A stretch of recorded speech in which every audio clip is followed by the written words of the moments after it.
Okay, if we could start and go around the room introducing the committee, start with Terry Collins. Terry Collins, Treasurer. Ben Matteson, Facilities Director. Sean Cotton, Chair of the Finance Committee. Andrea, Tuttle, Superintendent. Brandy, Executive Director of Finance and Operations. Collen Worden, Trustee. Fradenburg, Committee Member.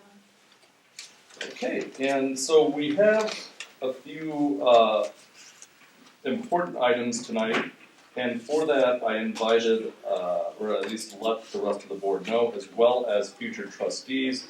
Does not seem, we don't have any of the future trustees here, but that's allowed under AG Frank Kelly Opinion 6636, as well as Nicholas vs. Meridian Township, Court of Appeals case, and Ryan vs. Cleveland Township. However, I do ask that any current trustees who are not on this committee do not speak during public comment. And it's also been advised that future trustees probably shouldn't speak, and I'll let them know that once public comment starts, because they could deliberate on these matters next year. Some of these matters we wanted to raise now in the finance meetings so that we could go to the board because they are pretty important, and we'll speak to that soon. So unless there's any changes, any issues with the agenda? No? Okay, we'll move forward. Dr. Tuttle. Thank you for the time. So I just want to tell you how the evening's going to go. We're going to start with Mr. Matteson, who's going to talk about our parking lot RFP, show you what's been done, and then what the intent is this summer. Fiber RFP is the next thing on the agenda. Dr. Stanley will cover that. That should be fairly short and sweet, informational. I'll talk a little bit about the sinking fund for the next 3 years and what has been created as our next projects. And then I will also talk in conjunction with Sean Wells from PFM, who will be on a phone call with us about a bond extension. So that's the intent of the evening. And I'm going to turn it over to Mr. Matteson, who will start with the parking lot RFP. Thank you very much. And I also brought along Gary Kent from Plant Moran. If you want to take a seat right next to me, and between us both, we should be able to answer any questions. But number one, I wanted to thank everyone for this opportunity to bring this before you.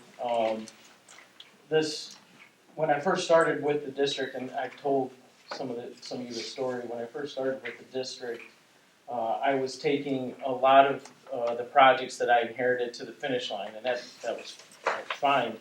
But now I'm getting to start doing projects that have my fingerprints on them and my team's fingerprints on them. So this is fun to see those come to fruition. So I had the privilege tonight to present the 2025 parking lot award recommendation. The schools that are affected under this recommendation are Kirby, Monteith, Parcells, and Richard. Chris, could you put up that map, please? While he's doing that at place, you have all the information that Mr. Matteson will be covering this evening. Can I interrupt on tech real quick? And I'm so sorry. Sure. I just want everybody to know, because of the fact that we have somebody who will be with us, I have to present the screen in a certain way, which does limit me from being able to zoom in or anything like that. So I do apologize about that. No problem. As you see on this map, and I know it's hard for the audience to see the screen on there, but this shows the cadence that we're going to use for the next 3 years, starting in 2024. So the 2024 projects have already been completed, other than some punch list items. But you can see what schools we're going to be attacking in the next 3 years. And for everybody's information, the cadence was justified by our 2022 Spalding Decker parking lot and paving assessment. So that's how we come up with the schools that we're going to do next. It's not because they're our favorite schools or anything like that. It's based off that assessment. So on to the recommendation. On December 2nd, the district received sealed bids that were publicly open and reviewed to ensure proper scope was met. The following week, post-bid interviews were conducted with the two lowest bidders. After receiving all the documentation, the district is recommending Al's Asphalt for a bid total of $1,122,722. The district is also requesting a 20% contingency for a project total of $1,300,000 $47,000, $264. Did I miss anything, Gary? Did I cover it up? Yeah, no, I mean, we got good bid coverage on this project. We received bids Yes. from 5 bidders. You know, I know from the initial budget to where we came in at, we were well under budget. Part of that reason was because we were able to get out on the streets early this year, and a lot of contractors didn't already have work on their schedule for next year. So as you can see, I think the initial budget was somewhere around 1.7 million. We came in at 1.1 with just hard costs alone, and then with contingency, we're still over 350,000 under budget, which is great news for the district. Contingency is a little bit higher this year than it was last year. The reason for that is we don't foresee too many contingency items, but one thing we did discover after the bids were already put out on the street was an issue at Pointe with one of their storm structures, so we're not sure what that's going to entail at this point, but once we take out the parking lot and kind of do a little more discovery on that, we'll be able to adjust that, and then obviously any other contingency will be returned to the district, so.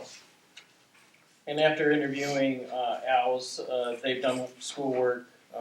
Plant Moran is done work with them, so we feel pretty comfortable with this recommendation. Are there any questions? Were they the low bidder? Yes. All asphalt work? Yes. So on the civil site prep, it looks like that was the biggest distinction on the bid sheet. Like how do they do it at that rate when everybody else? I mean, some are $110,000 more on that line item.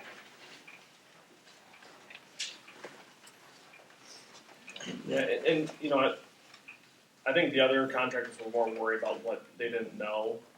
Part of their contract states that they do have to complete the work as bid, and in the bid documents, there wasn't too much civil work. Again, Monteith is that one unknown. Outside of that, I don't really foresee any major civil issues, so I think that's probably why the price was a little bit more reflective of that. Other contractors probably moved that line item into other costs to kind of just cover it. Alright, yeah, that's where I see the biggest, where they have the major advantage. Typically, when we can go with the lowest reliable bidder, that's the way to go, and they have a good reputation, so great news for us, you're gonna see that 1.7 number in a subsequent slide for sinking fund, so remember that. And me and Grosse Pointe, I think you used them before, but you, Plant Moran's worked with them. Yeah, we work with a few other districts, so. Alright, any other questions for Ben or Jerry? I wanted to put one disclaimer out there. Oh, yeah?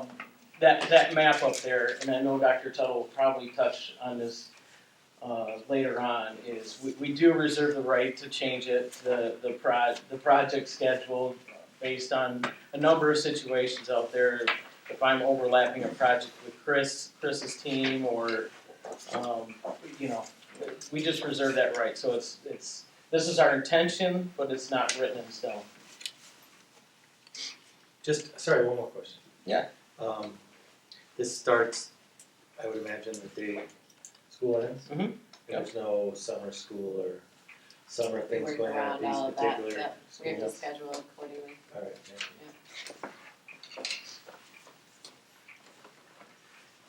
Alright, hearing nothing further, thank you, Gary, you're welcome to stay, or thank you, Ben.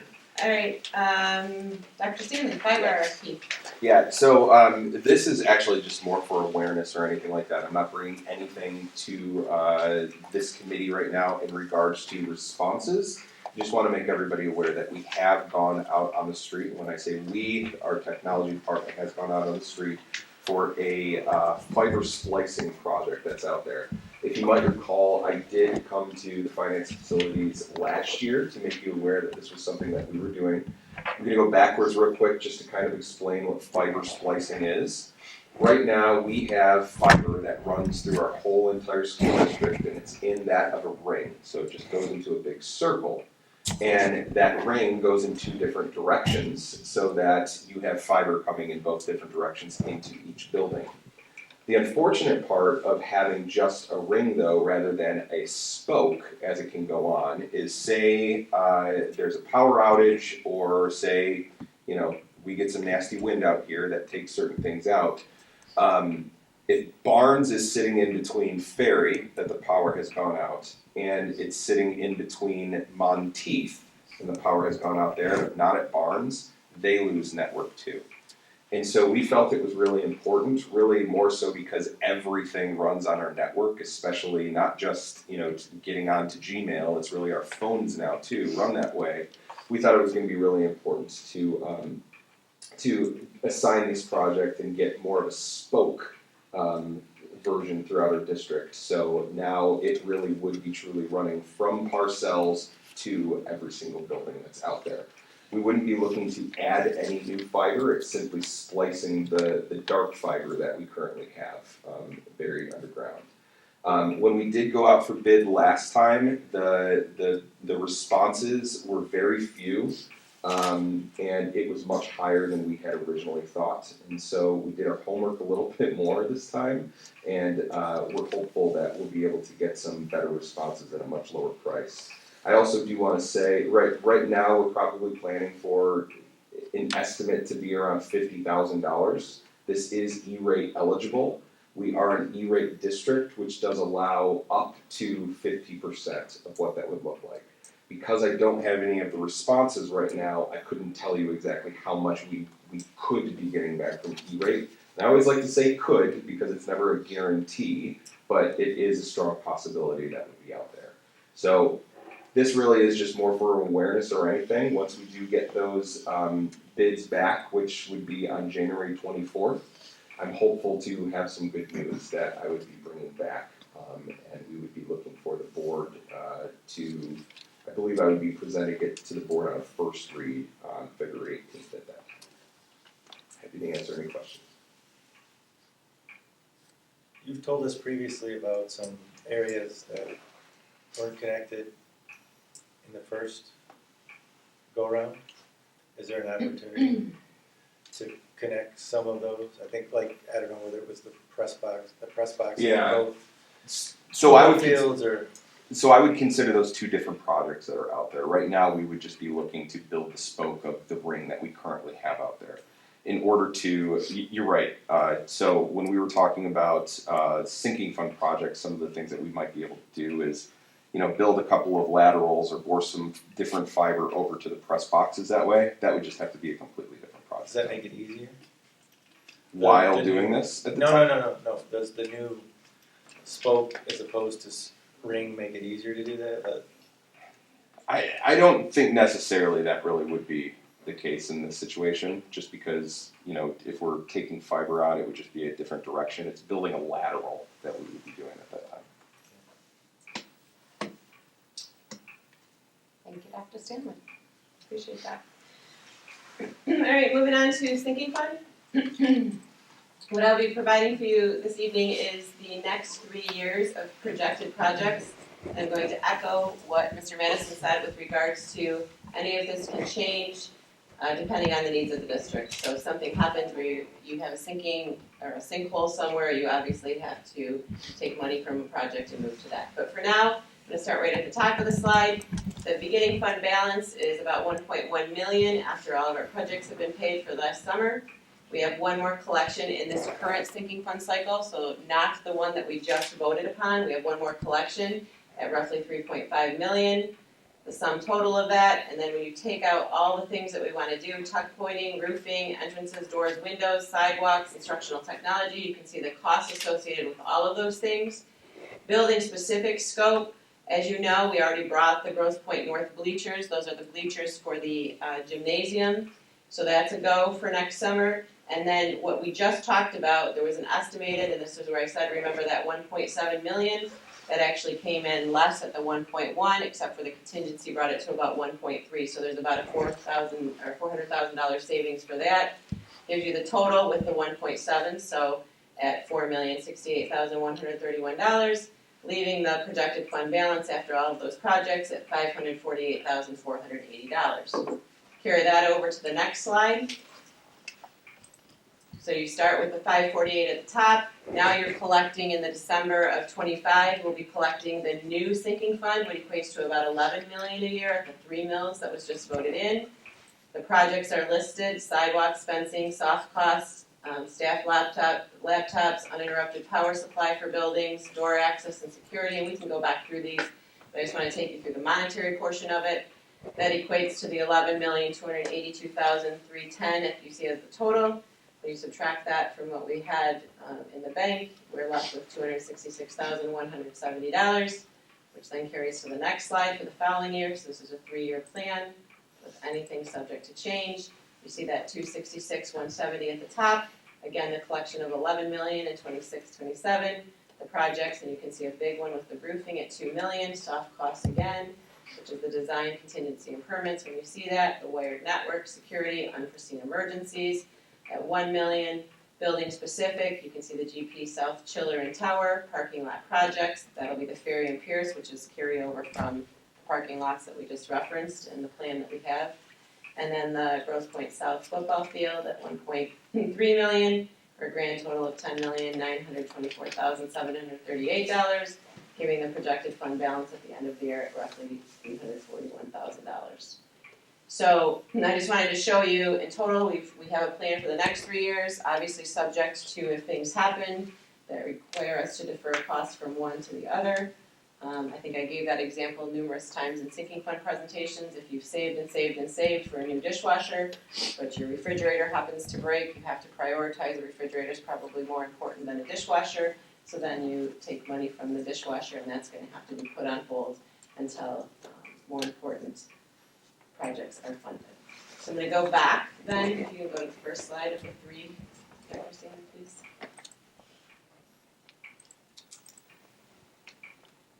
Any questions on this slide? I have a question about I think it went to the next slide where it said staff laptops and student devices. Dr. Stanley, I think you talked about this at some point, the $2,035,000. Yep. Are we still staggering the purchase of laptops, or are you doing it all at once? That kind of is the plan, right? So I'd like to have some money to be able to purchase some for this summer, and then next year we would have to do the remaining.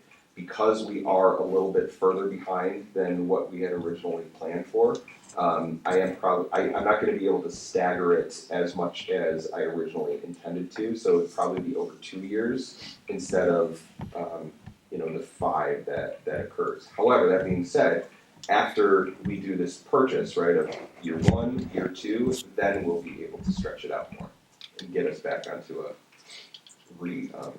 a cycle. As you recall, with the sinking fund, we proposed the things that would be accomplished for the $110 million over 10 years, but we didn't specify what year any one of those projects would be completed. So we wanted to give a 3-year, and the board obviously can maneuver this as much as possible, but this is what's proposed from conversations with obviously our facilities director, Mr. Matteson, as well as Plant Moran, Gary's team as well, looking at all of the needs. So, Pat, on a prior page, the prior one, okay. Drinking fountains, the state never came up with any. Actually, we just got news, just the other day, we were awarded $167,000 for a grant, so. So does that cover that then, or? That'll cover a good portion of it. We have a lot of drinking fountains and filters to replace in the district, so, that 100,000 will give me a buffer if I need to add some more things onto it, but we did get some money from the state. That's for that filter first, for those of you who don't know that there's a mandate that there's filtering systems at specific locations in every school district, so. Any other questions on any of the slides that we can toggle between? All right, so the bigger one that I want to go to is the bond proposal, and I'm going to go backwards before we move forward. So, if Dr. Stanley, if you can help me out there, please. So we do have Sean Walls from PFM on the phone. I'm going to start as we try to get him on. I'm going to go to the next slide first while I just talk. All right. So this bond proposal, which is what it will be referenced, is actually a renewal or an extension of the existing bond. So the millage rate doesn't drop, it's a no new millage. So these are the things that the board is going to have to consider, and my recommendation and rationale for those considerations. Obviously it has to go through facilities and finance first, so we're trying to bring this to you with the intent that we're in a little bit of a rush. Typically putting a bond of a magnitude of between 120 and 124 million together takes a year, 2 years to do. We're going to have approximately 7 months, and the reason is that after this, the 2025 year, any election after that would not be a no new taxes or no new millage.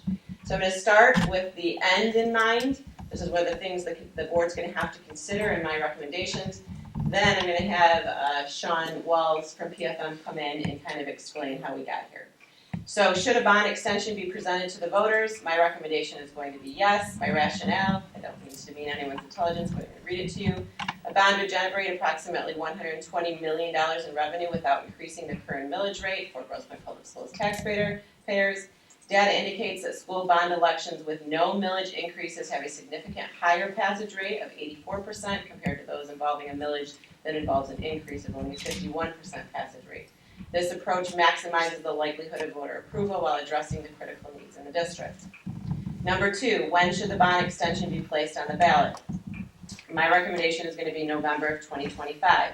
My rationale, although an August election is also viable for a no millage increase proposal, a November election is more cost effective because we will be sharing the cost by any municipality who has like city council in them. This is a special election, so there is a cost to the district, so we'll be sharing the cost in November, contrary to August, where the majority of that cost would be solely on the district. It also allows the district additional time to develop and communicate a comprehensive plan. This strategic timing enhances preparedness. Unlike a sinking fund or an operating millage, this is incredibly comprehensive and it will involve a lot of meetings because I'm going to talk to that in number 4. Number 3, what should be the term of the bond extension? You're going to see in a moment. Sean's going to show you 2 terms, a 20-year term versus a 25-year term. I will be recommending a 20-year term. The reasons for that is a 20-year term is the most fiscally responsible option. It'll generate approximately $120 million in revenue, while a 24-year term would yield $124 million, so in essence $4 million more. But it would also result in the district paying about $20 million in additional insurance payments, and I don't think that weighs out. It's just not beneficial to pay that much for $4 million. So that will be my recommendation to the board. Obviously, the final decision is in the hands of the board. Then we go to the ballot language.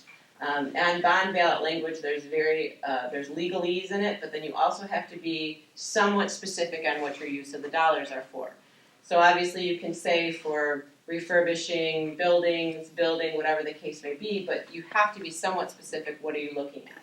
So I hate to throw things out as ideas because I don't want anyone to think that we have any preconceived notions, although there are areas of need in this district. I will give you some examples. There are areas of need that far exceed $120 million. You have that initial Plant Moran from 2022 at $252 million. If you recall that, the bond or the sinking fund captured about $110 million of that, leaving a lot. So you could divert all of that to that. Plant Moran is going to update that list for us.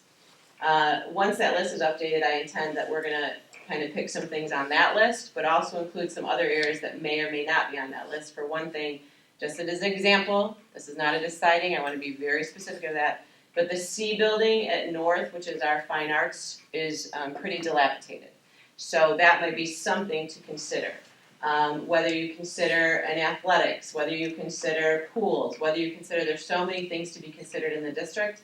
And not only in consideration, but in talking with Plant Moran, you could open a pool for $1 million and it would last X amount of time, or you could put $10 million into every one pool. So those type of things would have to be decided by the board to come to a sum total of about $120 million. That is an extensive process to do that. And you have to put all things on the table for consideration and then put the package deal so that the voters know exactly, it's not exact, but to an extent what that money, that revenue will go toward. So I just want to go back to the November election versus in August. You could technically go in August and turn around in November, but there's a week. You're going to see the timeline. Actually, I think that's the next slide. Yeah, you're going to see the timeline if you went in May, not an option. We just don't have enough time to go in May of 2025. In August of 2025, you could decide to go there, but you would only have a week to turn it around between August and November. And if the voters deny it in August, you don't want to put the exact same ballot on in November, so there has to be further discussion. So I'll give you an example of that. Having done bonds, air conditioning might be on a ballot, and you find out through an Epic MRI survey or something what the voters didn't like. They didn't like air conditioning, so you take that off the subsequent ballot and maybe include something different. Those two, the August and November dates, are the only two that you can go for no millage increase. It does us really no good to even try in August, so we might as well take the time to plan in November and do it correctly. Very short time period, you can see the turnaround, why we're starting tonight, getting it through finance or talking about it, finance and facilities. But if you look at the November election, the board in essence has to, it's August 12th, has to have it in by August 12th. If we stick to our 2 board meetings a month on Tuesday and Tuesdays, the second Tuesday and the fourth Tuesday, that would put us at July 22nd of 2025. But the reality is you have until August 11th, the day before, for the board to approve it. So whether it's a special election or a special board meeting or whatever. And then the election would be November 4th. So again, I'm backing into what you're now going to hear from Sean Wells, and CFO Pavlick will jump in as well, as she's very familiar with this. I will tell you that President Cotton, as chair of the Finance and Facilities, CFO Pavlick and I have met with PFM. We've also met with our attorney for Miller Canfield, Tom Colas, to ensure that we're providing accurate information to you this evening. Good, Dr. Stanley? Yeah, let's give it a try. Can you hear us, Sean? Oh, no, he's not even a job. So, Hey Sean, can you hear us? I sure can. Great. How are you? Doing well. Just fine, thank you. so first and foremost, I want to introduce Sean Wells, and I want to thank him because it was up until today. I think we decided to put this on the agenda earlier in the week, and he was able to join us this evening. So first and foremost, thank you for being here, Sean. Thanks for having me. I apologize. Had I had a little more planning, I probably would have worn a tie, but you guys did a sweater today. So It's a casual attire. So I asked Sean, CFO Pavlick, and I went through, PFM sent us an extensive extensive PowerPoint. I've asked him just to point out specific slides to you today because it can be very, very detail oriented. But if you have specific questions, he may revert back to a slide that we're actually not showing to start with. So we'll get those slides up for you.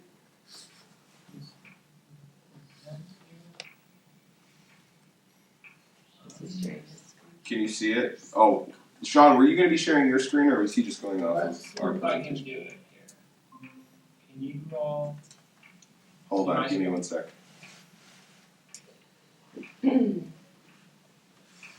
We have these same slides. Can you see our screen, Sean, from where you are? I can just see the camera. Oh, okay. Hold on, because I stopped sharing. That's all. Give me 1 sec. Sean, I'm going to share our screen. Is that okay? That's perfectly fine. Yep. They're the exact same slides and in the order that you and I discussed earlier today. Okay. Yep. Oh, perfect. Can you see? I sure can. Great. All right, the floor is yours. All right. Well, thank you again for having me tonight. I certainly, we have a few slides, as Dr. Tuttle had said, to cover, but stop me if you have questions. We can certainly do a deeper dive. But I think we're starting here with the overview of the district's outstanding debt. The district has about $95.82 million of outstanding debt, all of which is backed by an unlimited tax general obligation pledge, right? So that means the district, all of your debt is backed by a debt millage on taxable property within the district, right? So that millage goes to pay debt service on all 3 of these bonds each year. With these 3 series, one is set to mature. The 2017 bonds is going to be paid off this year. The 19 and 21 bonds are going out farther, but those were part of a bond election in November of 2018, where the district voted in about $111 million of new money. And so when those were voted in, ultimately the 2021 bonds were structured on the next slide. You can see.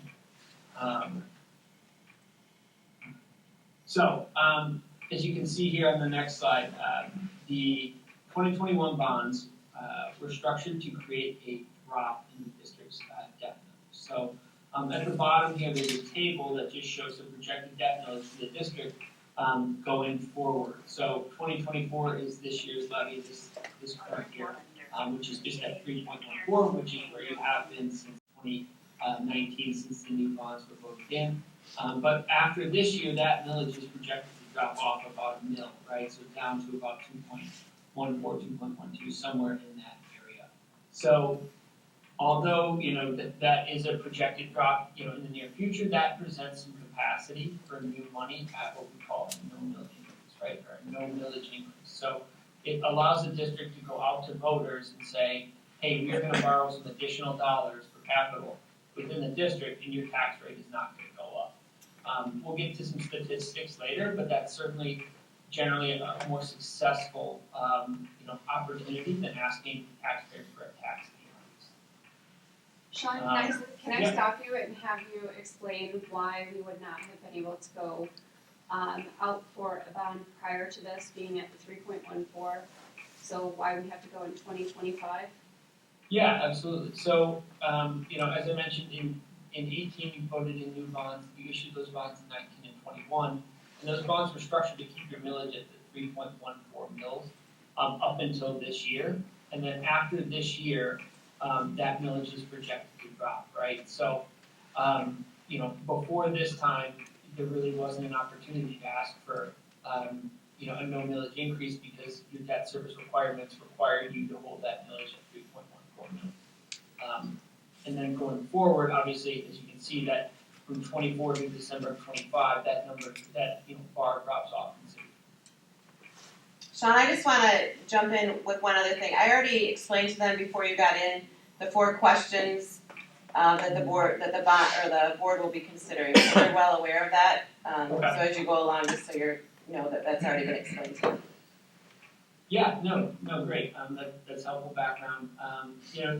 So when you look at this drop, what does that mean for the district in terms of capital, right? And then we're going to talk kind of a little bit about time, right? So if you go to the next slide, if the district were to continue to levy the 3.14 mils after this year, right? So after that drop were to come down, we project we did 2 scenarios here of 120 million or 124 million, really, but they're pretty much in the same ballpark.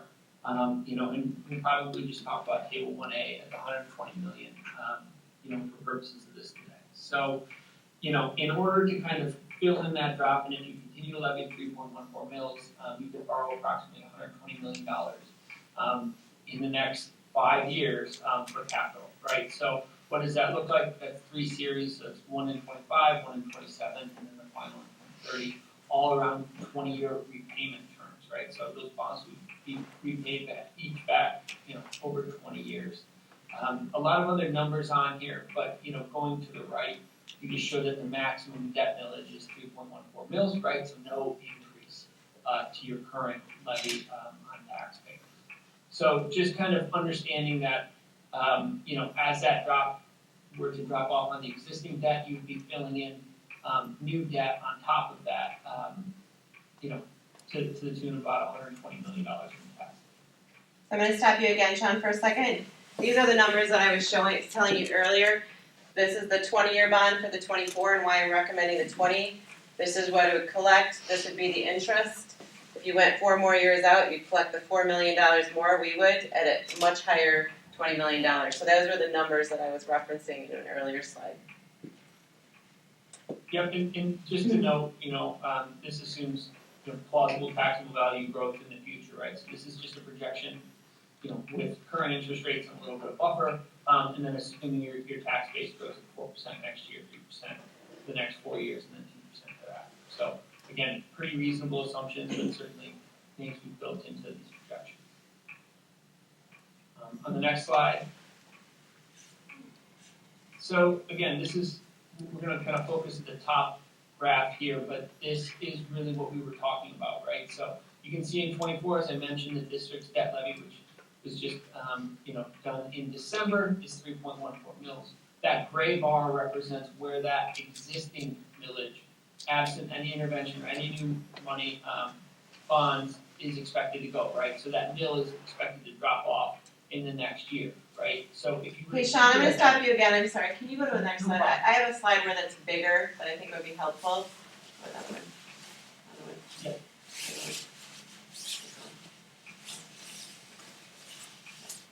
sprinklers, yeah, okay. Yep. Yeah, no, so that's this is perfect. better, yep, go ahead. Garden, I was gonna jump ahead, but I was gonna make you. But yeah, no, that's exactly right. So here, you know, as we kind of talked about on that millage before, this is the millage before any additional bonding, right? So that gray line you know, reflects the district's existing millage projected to repay the 19 and 21 bonds from that previous authorization.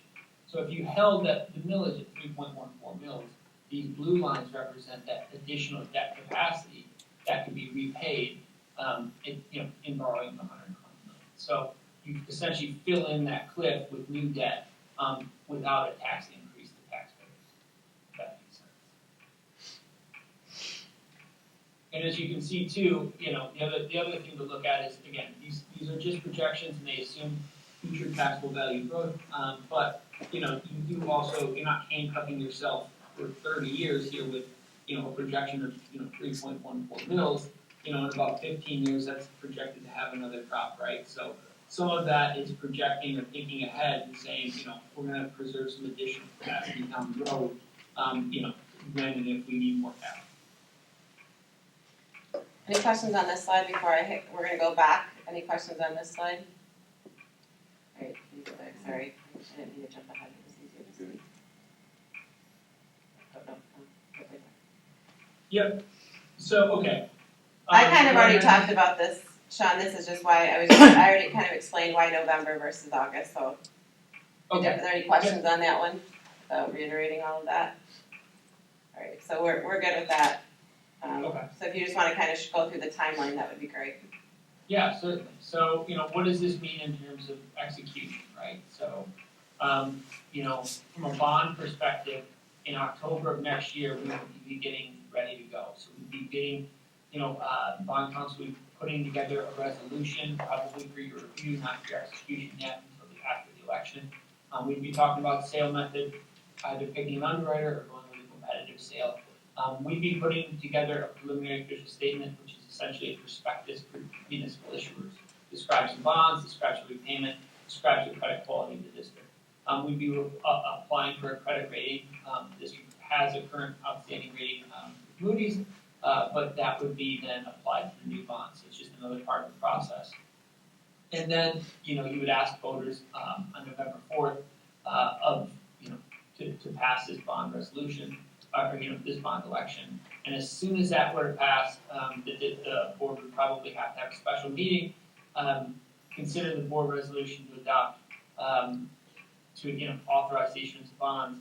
We would publish the preliminary official statement, right? So that would get out to investors, market the bonds, sell the bonds in the next week, and then close on those prior to December 1st. So, there's plenty of timing, that goes along with this. It's certainly feasible, but it would be pretty expedited given starting in October and getting it done, before the December 1 levy. But it's certainly doable. So. And on the ballot, it will say bond proposal, not bond extension or anything, and that can be confusing to voters. So all of our marketing and educational material beforehand will have to say extension, no new taxes. So that's where our job is to ensure people understand that. And for what it's worth, I do believe the last election in 2018 was an increase, so hopefully, this is not an increase, but, it seems like you may have a support. This here at the back is just talking about, there's a lot of election stats here, but the real comparison is the 84% to 51%. So why is this important to you now? It's really because no mill increases, like we're talking about here, tend to pass at a much higher rate than a mill increase. So, recently updated for November of last year, no mill increases expected to pass or are passing at about 84% clip, whereas, millage ask or millage increase is about 51%. And why you say a millage increase is if it doesn't pass, you can still go for it in 2025, but the rate will have dropped, so in order to get back up to the 3.14, you have to ask for an increase. Although it wouldn't change people's taxes, it would be presented as an increase. Yep, that's exactly right. So their millage, their tax bills would go down for 1 year, and then you would have to come back and ask them again, to increase back to that 3.14 or whatever that would be, at that point. So it's, a little less likely than in the past, given statistics. I think you just answered my question, but can I just make sure I'm understanding this correctly? So if you don't pass another bond, the taxes drop, correct? So you're just basically taking advantage of the maximum amount you can tax. And from experience, well, not experience, but I'm just gonna tell you, in my previous district, they let the bond go to zero in about 1970, and we're not able to have a bond pass until 2017. So that's a long time without, that's why you never really want the bond rate to go off the books, because getting it back is very difficult to do so. But your point is, you're absolutely right, if you do nothing, it's gonna drop. Okay. And how does that 4.5% interest rate compare to the bonds that we did in 2017? Did you hear the question, Sean? No, if you don't mind repeating it. Okay, the 4.5% interest rate on the Yep. 20-year, how does that compare to the bonds that are, would you say 17 and 18 were the last ones? Yeah, no, I think we're certainly in a different interest rate environment, than we were back then. I can pull that up really quick, but I think there's a little buffer in there. Current rates are probably maybe a quarter point, a half a point below that, but we've seen in the municipal market, since the election, rates shot up and then they peaked their way down. So it's been pretty volatile, depending on the market. Sometimes it can move a quarter point in a day. So there's not a ton of stability, year over year, but let's see, rates were certainly lower in 21, but what was our true interest cost? It was 1.78% in 2021. So unfortunately, we're not quite talking about that kind of interest rate environment nowadays.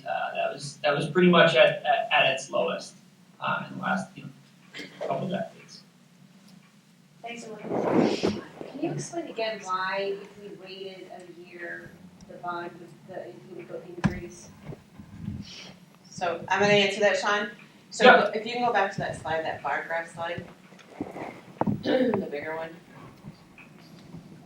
So it's dropping right here, which means your millage rate, so your 3.14 is dropping to about approximately 2.14.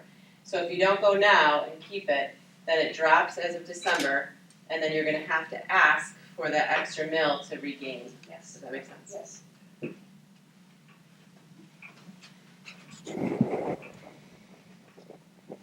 Sorry, can you go back to the other one with the 3 series, right? It's collecting in 3 periods, is that the proposal?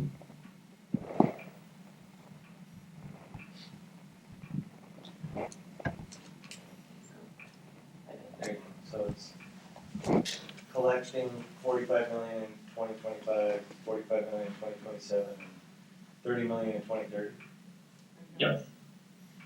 Versus the 25-year, the only difference is in the 2030, you're collecting the extra 4 million. And in the last bond we collected, I don't know, it was 2, so was it 60 and 60, if anybody knows? Yeah, let me actually have it up here on this side.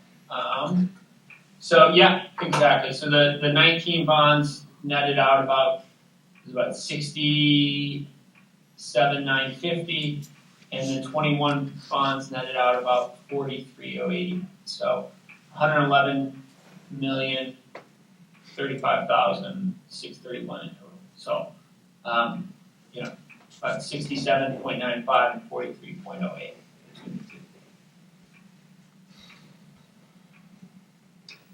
And those bonds would have been paid off by what year? You go back to the bar graph.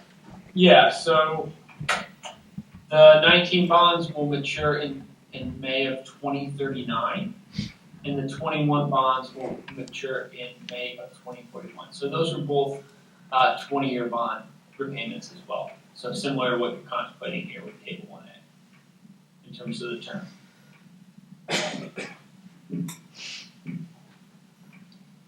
Sean's done with his presentation, so this is an opportunity to ask any questions that you have.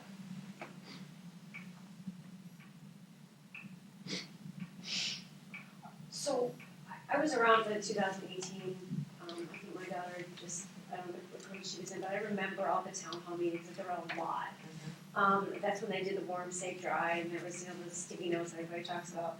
And it seems to me like it went on for 13 or 14 months, some town hall meetings. Are you concerned that we don't have enough time? Because you did say it was gonna be rushed. It's gonna be rushed, I'm concerned, and that's why I wanted to start tonight, because the board will have to hear about this probably at the second, meeting in January. And, then to your point, it is rushed, 7 months, and Plant Moran will help us with that, but it's talking to the board, what are your thoughts, and then approximate costs for those thoughts, because, if you have town hall meetings, I don't know that you have the time for all the town hall meetings, and everybody will come to the table with their pet project. So it's ultimately up to, the board and to me to decide, and obviously to Ben and Plant Moran. I would defer to their expertise, what's the most important. And it's often an iterative process, right? You start with this number of 120 million, and you go back and forth to figure out, what's the best fit, what are your needs, things like that. It sounds like those discussions have already been going on. So to give an example, I'd asked Paul Theriault from Plant Moran about, okay, tell me, I've asked him a few things, I'm not gonna go, but okay, what would it cost to operate all the pools? And I wanna make sure that that is not necessarily my recommendation. And he said it could be anywhere from $1 million to $10 million a pool, depending on how extensive you wanna get. So those are decisions that the board will have to make. Do you wanna do you wanna do pools? And if so, they have 8 different options for the pools at different costs. And so then you have to decide, just like a personal budget, how much am I willing to spend on this, how much am I willing to spend on that, and things fall off because there just isn't enough money. And remember, we still have that 252 document that Plant Moran's gonna clean up, but there are things on that probably are gonna need to be captured in this as well. So there is definitely a lot that could be. Well, wouldn't that be our top priority, the 252 minus the 110? Yes, except for I think, and I don't wanna speak for Plant Moran, I think the 252, might have been a lot of things of wants. I think we captured a lot in that 110 in the sinking fund, and that's why I've asked them to update that. I think that, 252 would have been nice, how they delineated, these are the 1 to 3 years, these are da-da-da-da. And so I think you can look at some of those things and say, well, this isn't, we'd rather do, I don't even know if the C building was on, the 252, but that's something that definitely needs improvement. So there's a lot of discussions that have to be for sure made. I think that, I don't wanna speak, but I think the community's gonna wanna see some visible improvements to the district, so it's that balance, like I always talk about, is you got the underground stuff that people can't see, but then people wanna see, where did my money really go, and they wanna see the visible things, so it's kind of a balance. And Plant Moran, correct me if I'm wrong, Gary, but Plant Moran helps facilitate those discussions with the community, so if we choose to let them do that, we'll go forward. Is there an opportunity to change the 3 schedules? If, the numbers dictate that it should be 60 million, 60, 30, and 30, is that? I don't know the answer to that. Sean, did you hear the question? Yeah. Okay. I mean, there's some flexibility to move things back and forth. I don't know if you can necessarily move mountains in terms of, between one series to another. But, I think Plant Moran and those folks are really good at trying to identify, timeline items that can be achieved within these parameters, right? So, it's, it takes a couple of years sometimes to spend $45 million, right? And so finding the projects maybe that you can, do that in the first 2 years and then layer in the other stuff. But as I said, it's an iterative process. If they come back or the district comes back and say, hey, we actually need a little bit more upfront, we can certainly run the numbers and see how that looks. But once it goes to voters and you would authorize 120 million, you can issue that 120 million in whatever increments you want, as long as your village can support it. So.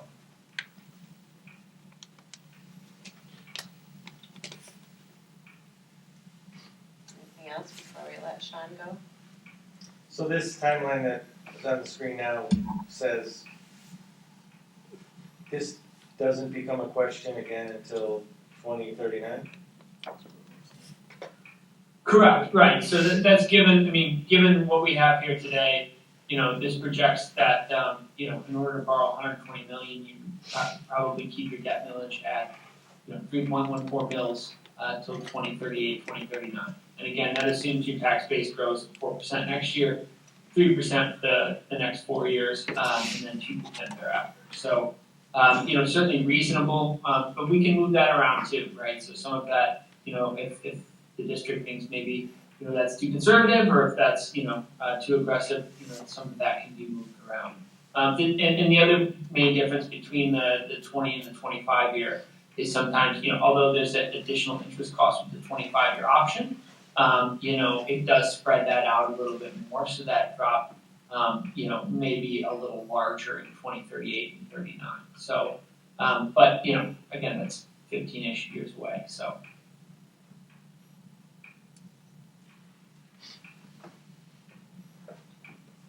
Anything else? Going once?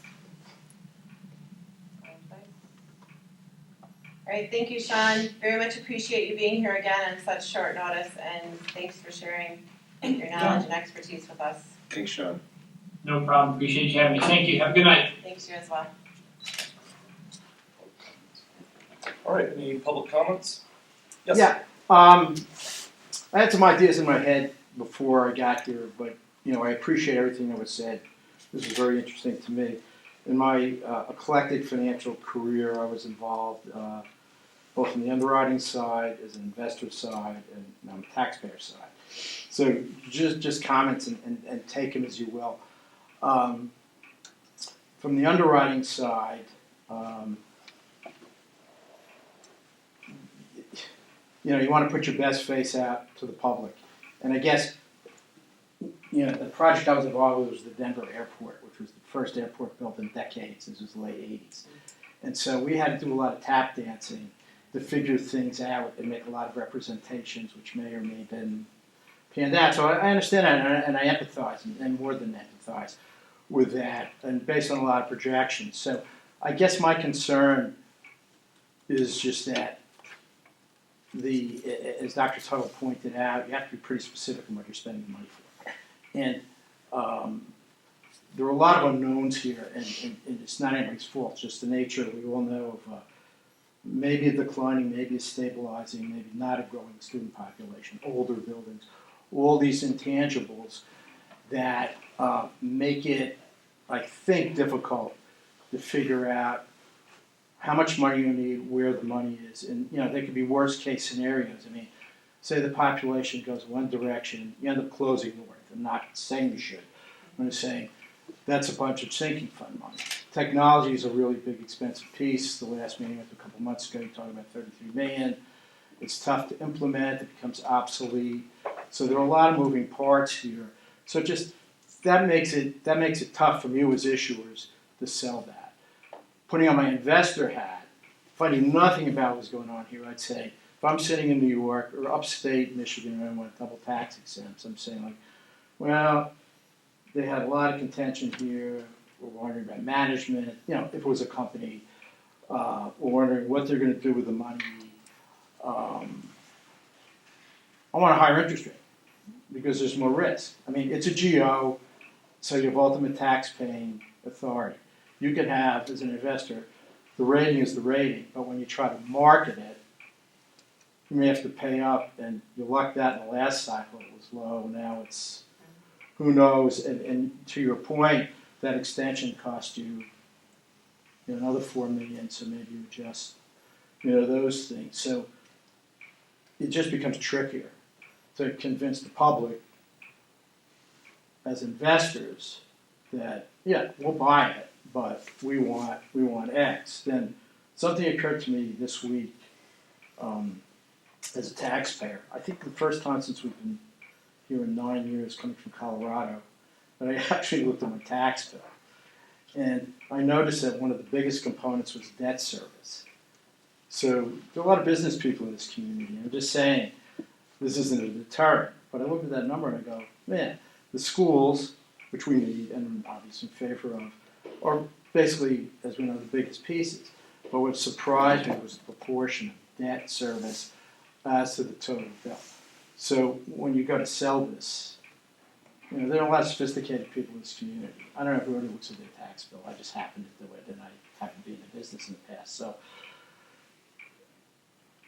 It's a big job to as people alluded to go through the public meetings, to convince people that everything is well in hand, that we're spending the money wisely.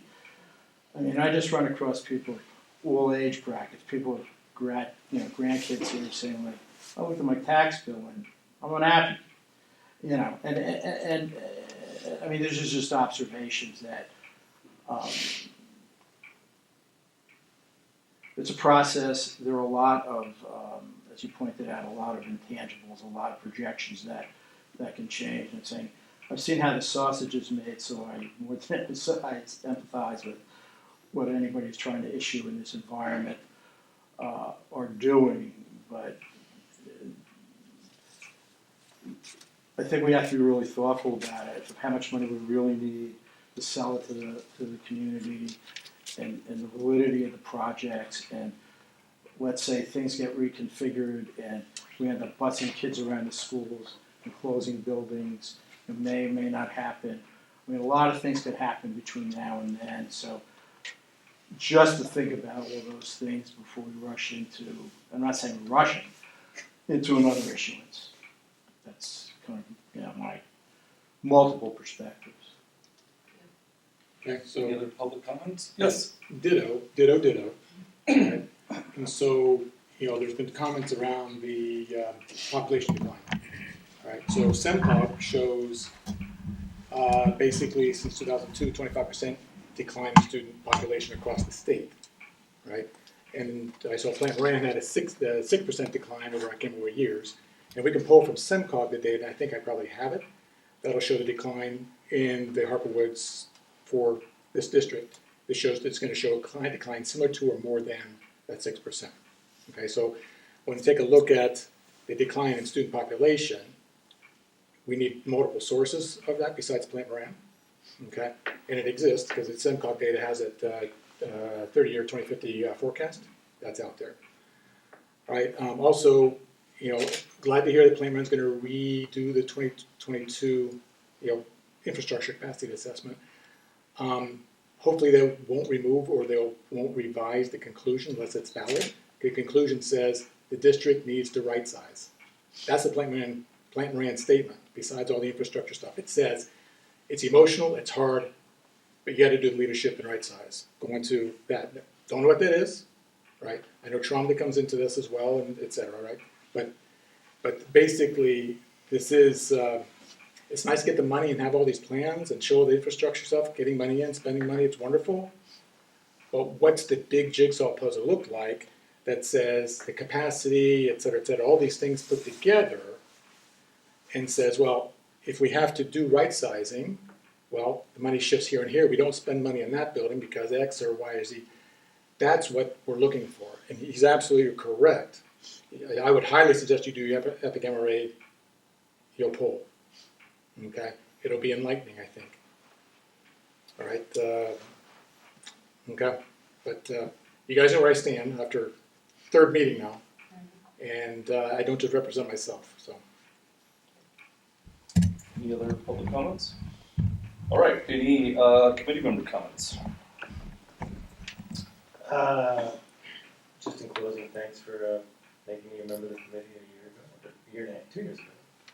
And I didn't get to say this the other night, but thanks to Andrea for the work you've done in getting in the last 10 months now, I think, and getting and the work you did in getting the operating millage, and then the sinking fund millage, and I'm sure you guys will do a stellar job in communicating and putting together the list of things that are needed by building. I think I